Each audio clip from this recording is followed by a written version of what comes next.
हो गए, हम भी तैयार हैं गोली खाने के लिए, हम भी इस गोचर भूमि को बचाएंगे।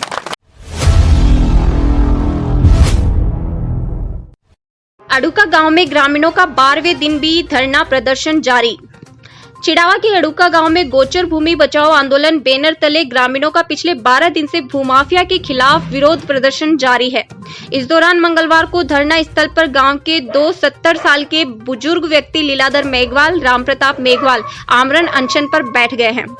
धरने पर बैठे ग्रामीणों का आरोप है कि प्रशासन कार्रवाई के पीछे भूमाफिया से मिलीभगत होने का आरोप लगाया है। भूख हड़ताल के एक दिन पूर्व ग्रामीणों की ओर से गांव में मौन जुलूस निकाला गया था। इस दौरान गोचर भूमि में पूर्व सरपंच की ओर से मनरेगा के तहत गोचर भूमि में जल संरक्षण के लिए ताला बनाए हुए हैं। वहीं मौके पर भूमाफिया की ओर से प्रशासन साथ मिलकर मौके से गोचर भूमि में लगे सैकड़ों पेड़ पौधों को उजाड़ दिया। वहीं ग्रामीणों का धरना स्थल पर दिन रात विरोध प्रदर्शन जारी है। धरने पर बैठे ग्रामीणों का आरोप है कि स्थानीय विधायक भी धरने पर बैठे लोगों की कोई सुध-बुध नहीं ले रहा, जिससे धरने पर बैठे ग्रामीणों ने स्थानीय विधायक पर भी गंभीर आरोप लगाए हैं और कहा कि विधायक भी भूमाफियाओं से मिला हुआ है, जबकि हमारे ही वोटों से विधायक बना है। गोचर भूमि का मामला पहले से ही हाई कोर्ट में विचाराधीन चल रहा है, लेकिन भूमाफिया प्रशासन से साठगांठ कर मौके पर भूमि के खसरा नंबर चेंज करवाकर भूमि हड़पना चाहते हैं। इस दौरान धरने पर बैठे ग्रामीणों ने कहा कि अगर प्रशासन मौके पर आकर भूमाफिया द्वारा किए जा रहे कब्जे को नहीं हटाया गया तो आंदोलन तेज होगा। वहीं ग्रामीणों ने बताया कि गोचर भूमि को बचाने के लिए 1983 में भी आंदोलन किया गया था, जिसमें रणजीत सिंह गुर्जर शहीद हो गए थे। गोचर भूमि को किसी भी सूरत में वह माफियाओं के हाथ में नहीं जाने देंगे, चाहे हमें भी शहीद होना पड़े। इस दौरान धरना स्थल पर चल रहे विरोध प्रदर्शन में अडुका सरपंच शीशराम वर्मा, दयाराम होस्टू, संदीप चौधरी, प्रहलाद गुर्जर, सुनील चौहान, हितेश गुर्जर, पंकज बुढ़ानिया, धर्मपाल सिंह, धनखड़ गुर्जर, कृष्ण गुर्जर, ईश्वर डांगी, डॉक्टर प्रदीप विकास, पायल देव सेना, जिला उपाध्यक्ष धर्मपाल गुर्जर, ग्रामीण संघर्ष समिति के सदस्य भी मौजूद थे। किए वे लोग भी इस हमारी समिति में शामिल हैं, एक बार उनके लिए भी जोरदार तालियां। एमएलए साहब के लिए इन्होंने जैसा कहा है, मैं बता दूं, बड़ी विदित बात है, चुन के हम भेजते हैं, लेकिन उसके बाद हमारी परिस्थितियां या हमारे दुख दर्द में शामिल ना होकर अपने ही जेबों को भरने में ये लोग लगे रहते हैं। इसीलिए हमारा लोकतंत्र से विश्वास उठता जा रहा है। भाई जैसे धर्म सिंह ने बताया, हम डेली, आज ये 12वां दिन हो गया, मैं पूछना चाहता हूं, 12 दिन में तो हमारे समाज में ये कहा जाता है कि जो इंसान मर जाए उसको भी हम जाजिम से उठा देते हैं यारों, तो हम तो 12 दिन से बैठे हैं। तो ऐसे ही मुख्य बातों को केंद्रित करते हुए बता देना चाहता हूं कि समीपवर्ती जो गुजरों की ढाणी है, इनके बीच का एक बेटा, इनका एक भाई, इनका एक पोता, हमारा लाडला चहेता नौजवान भाई भगत सिंह की तरह जिसने शहादत दी है, एक बार उसको मैं नमन करता हूँ। और मैं बता देना चाहता हूं कि इस मंच के माध्यम से ये जो धमकियां मिल रही हैं, पहली सीने पे गोली अगर कोई खाएगा तो विकास पायल खाएगा, मुकदमा दर्ज भी नहीं करवाएगा। क्योंकि मैं चाहता हूं अगर मुकदमा दर्ज होता है तो वो मुझसे ज्यादा बड़े मजबूत दिखाई देंगे।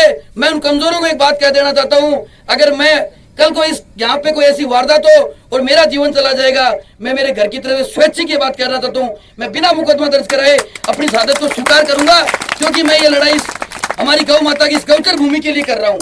सबसे बड़ी बात मैं ये कह देना चाहता हूँ, क्योंकि कायरों की चलाई हुई गोलियों से मैंने कभी शेरों को मरते नहीं देखा। कायरों की गोलियां जो होती है वो केवल बातों में चलती है, शेरों के ऊपर चलाने के लिए बहुत बड़ा कलेजा चाहिए। 56 इंच का सीना उनका नहीं है, हमारी अडुका की इस पूरी जनता का है। 56 इंच का सीना लिए यहाँ ये जनता बैठी है। कोई आए ना आए हमारे पास, लेकिन हम निरंतर हमारे भारतीय संविधान के अनुसार निश्चित तौर पर धरना 1 साल 2 साल जितने साल चले बड़े ही अहिंसावादी तरीके से करेंगे। हम कहीं भी ये नहीं चाहते कि हम किसी को हानि पहुंचाएं, लेकिन अगर कहीं भी उन लोगों के दिमाग में ये बात है कि डेली इन्होंने तो एक जमका लगा रखा है, मीडिया में ये फेक डाल रहे हैं, मैं बता दूं आपको ये सच्चाई है। हर घर में हर व्यक्ति ने ये बात ठान ली है कि हमें इस गौ माता की इस गौचर भूमि को बचाना है। एक पंक्ति याद करना चाहूंगा और मेरे शब्दों को विराम दूंगा मैं। जो ये लोग नकाबपोश जैसे आज हमारी तरफ या आज उनकी तरफ, उनके लिए पंक्ति कहना चाहूंगा। है अंधेरा बहुत, अब तो सूरज निकलना चाहिए। है अंधेरा बहुत, अब तो सूरज निकलना चाहिए। गर्मी भी है तेज, अब तो बादल बरसना चाहिए। गर्मी भी है तेज, अब तो बादल बरसना चाहिए। और जो लोग बदलते हैं अपना चेहरा नकाबों की तरह, हे भगवान अब तो उन यारों का जनाजा निकलना चाहिए, अब तो उन यारों का जनाजा निकलना चाहिए। जय हिंद, जय भारत। और अंतिम अब मैं जो हमारे आज की नहीं आ रहा है यहाँ प्रशासन तो भाई वो रुपये दिल्ली ले लियो होगा अनकन भूमाफिया कनो। सही बात है। और गोत्सर है तो गोत्सर ही है ये, न क्योंकि ठाकर किया ठाकर नाम चढ़वा ली, नाम चढ़वाना क्या है वो, लेकिन है गोत्सर है। इनका मैंने गाय भेड़ बकरी घोड़ा कितना ऊँट आँट कितना चलता शुरू का चलता है, नरेगा काम चले रहे हैं, सगड़ा काम हो रहे हैं। अगर आपकी मांगे हैं वो नहीं मानी जाती है तो किस तरह का आंदोलन करूँ? हम पूरा आंदोलन करेंगे। आसपास के गांव जो भी हमारे समीप गांव हैं, मवजटू से हों, जो भी चिड़ा पंचायत समिति के सूरजगढ़ पंचायत समिति के जो भी गांव हैं, हम एक साथ हैं और आवाज़ दो हम एक हैं, आवाज़ दो हम एक हैं। इसमें कोई जात पात नहीं चलेगी। आशंका नजर आती है अगर ईमानदार होता, इन हमारी वोटों यहाँ के नागरिकों की वोटों की ताकत से वो वहाँ पहुँचा है, तो अगर ईमानदार होता और मानवता होती, इंसानियत उसमें कहीं भी झलकती, तो कम से कम हमारी तो नहीं लेकिन आपके सामने बैठी हमारी देवी के साथ और शक्ति के साथ ये नारी शक्ति 200 की संख्या में बैठी है, उसका अधिकार और नैतिक अधिकार बनता है कि यहाँ 12 दिन से धरना चल रहा है, मीडिया में छा रहा है, सोशल मीडिया में छा रहा है, डेली न्यूज चैनलों पे चल रहा है, उसको आना चाहिए। लेकिन जहां मुझे आशंका नजर आती है, विधायक और राजनेता भी जो ये 2 नंबर के काम करने वाले होते हैं उनसे मिले हुए होते हैं। नहीं, यहाँ का पूर्व प्रधान, यहाँ का प्रधान, यहाँ का प्रमुख, यहाँ का विधायक, यहाँ का पूर्व विधायक, यहाँ का सांसद, यहाँ के प्रमुख की अहम जिम्मेदारी होती है, उनको हमारे बीच में आना चाहिए। लेकिन मैं मानता हूँ कि कहीं ना कहीं मुझे आशंका है और वो मुझे नजर है, क्योंकि ये जो दिखा उनको भी बोल दिया होगा कि आपको भी 2-4 किसी न किसी कोने में कोई प्लॉट दे देंगे। अगर यहाँ का विधायक अगर हमारे यहाँ की जनता के साथ देता, आपके बीच में 500-700 लोग बैठे हैं, तो निश्चित रूप से उनकी जिम्मेदारी बनती है, हमारे बीच में आता। लेकिन आज वो नहीं आ रहे, वो मौन है।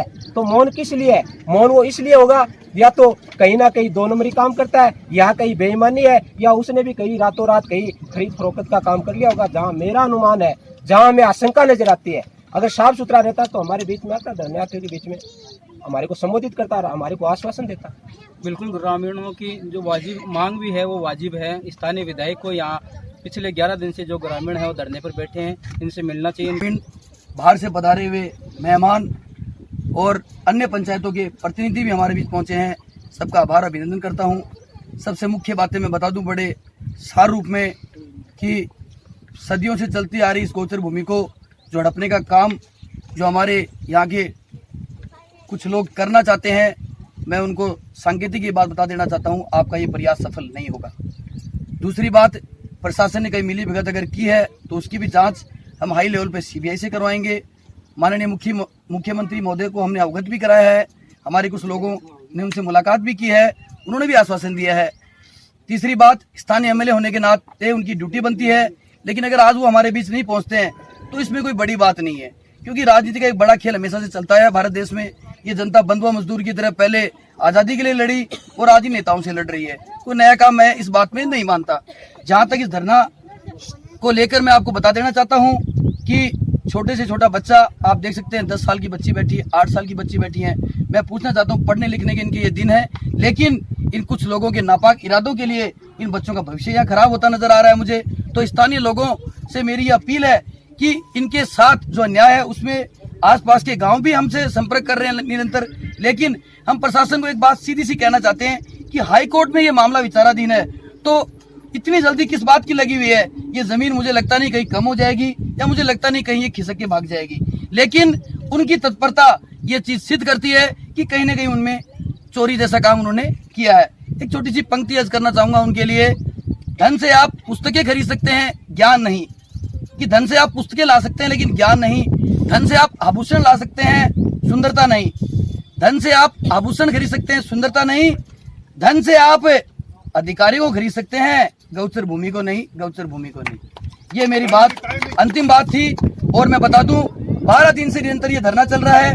पहले थाने का घेराव किया गया, उसके बाद कल मौन जुलूस यात्रा निकाली गई, और कल हम जिला हेडक्वार्टर पे हमारे लोकप्रिय विधायक दूसरे क्षेत्र से बिलोंग करते हैं, लेकिन हमें पता है कि जन समाज की कोई आवाज यहाँ के लोग नहीं सुनेंगे तो निश्चित तौर पे हमें उनके पास जाना पड़ेगा और कल हम उन्हें ज्ञापन के माध्यम से अवगत कराएंगे कि झुंझुनू के पिलानी विधानसभा में अड़ुका ग्राम पंचायत के अंदर जो अन्याय हो रहा है उसके विरुद्ध वे बात हमारी विधानसभा में जोर शोर से उठाएं। ऐसे हम उनसे आशा रखेंगे और उनसे निवेदन करेंगे। बस इसी बात के लिए हम सभी यहाँ एकत्रित हैं और समय समय के ऊपर आप मीडिया कर्मियों को भी मैं एक बात बता देना चाहता हूँ, आप हमारी बात जोर शोर से उठाएं, क्योंकि ये गौचर भूमि में बता दूं, आज पूरे भारत देश में एक नारा है गौ माता। तो जब गौ माता की जमीन के ऊपर अत्याचार होने लगेगा तो मुझे नहीं लगता देश के अंदर किसी प्रतिनिधि या ऊपर जो आलाकमान सरकार में लोग बैठे हैं उनको बैठने का कोई हक है। जब गौ माता को आप नहीं बचा सकते तो भारत की सरहदों को आप कैसे बचाएंगे? ये प्रश्न मेरा उनसे भी है। तो इस मीडिया के माध्यम से और इस संघर्ष समिति की ओर से हम बस एक ही आश्वासन चाहते हैं कि हाई कोर्ट में जब तक हमारा मामला विचाराधीन है, कृपया हमें परेशान ना किया जाए। हम कहीं भी ऐसा कोई काम नहीं करेंगे जिससे दोबारा जनहानि हो, दोबारा गोली कांड हो, दोबारा भाई रणजीत की तरह कोई बेटा अपनी माँ का, कोई बहन का दुलारा या हमारे बीच हमारा कोई लाडला भाई दोबारा कोई भगवान को प्रिय हो जाए।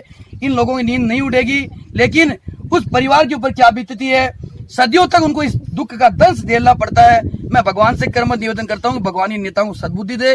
इस प्रशासन के ऊपर हाथ जोड़ के निवेदन करता हूँ, आपकी जेब भगवान ने वैसे ही बहुत भर रखी है, और भी अगर आपको ज्यादा भीख है या कुछ पैसों की जरूरत है तो आप हमारे घर आके मांग सकते हैं, हम आपको दे देंगे। हमारे जीवन को खराब ना करें भाई, ये मेरा कर्मबद्ध नहीं। आज हम झुंझुनू जिले के अड़ुगा ग्राम पंचायत में पहुंचे हैं। कुछ ग्रामीण हैं, इनसे बात करेंगे क्या पूरा मामला है। 11 दिन से इनका धरना जारी है, क्या पूरी मांगे हैं, किन मांगों को लेकर आपका धरना जारी है, क्या पूरी मांग? तो यही है कि ये गोचर भूमि थी, जन्मे है जब से देख रहे हैं यहाँ पे कि ये गोचर ही है, और हमारे बुजुर्ग भी यही कहते हैं कि ये गोचर ही है, गोचर ही रहेगी। देखो हमारी मांग तो यही है, और धरने का मतलब भी हमारा यही है कि गोचर भूमि है, और गोचर भूमि पे भूमाफियों ने और जागीरदारों ने जो मिलकर षड्यंत्र रचा है, और प्रशासनिक अधिकारी और जनप्रतिनिधि जो होते हैं ना, उनकी सभी की मिली भगत लग रही है। और लग क्या रही है कि ये वास्तविक की बात है।